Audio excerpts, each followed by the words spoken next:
Hello दोस्तों, नमस्ते, प्रणाम। मैं अनीता मौर्य सूरत से अपने यूट्यूब चैनल पे आप लोग का स्वागत करती हूँ। एक बेटी विवाह गीत लेके आएंगे, कैसे लगेगा? लाइक सब्सक्राइब कमेंट करना, सपोर्ट करना। बिहार का गीत है बेटी विवाह। अच्छा लगा नहीं लगा कमेंट करके बताना, सपोर्ट करना। जय माता दी।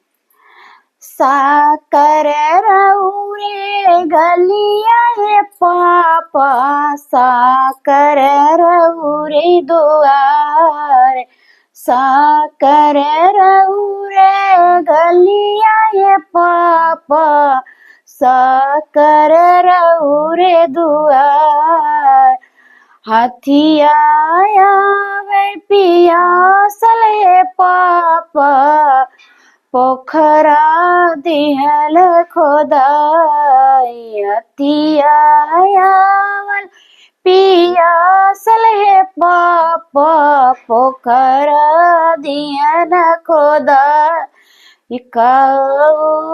न कर खैला जा पापा, काऊ रखल उधार। काऊज न कर खैला ये पापा, काऊज रखल उधार। काने करन बालू हरला ये पापा, सजन छेकल दुआ। कान करन बोली हरला ये पापा, सजन छेकल दुआर। पनावा जायन कर खैले बेटी, फूलवा जदी हल चितार।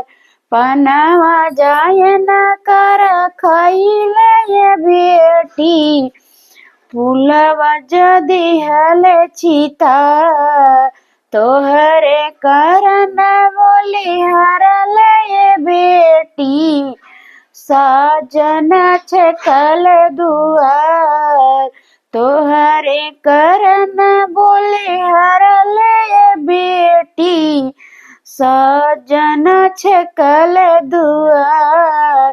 साकर रउरे गलिया ये पापा, साकर रउरे दुआर। साकर रउरे गलिया ये पापा, सा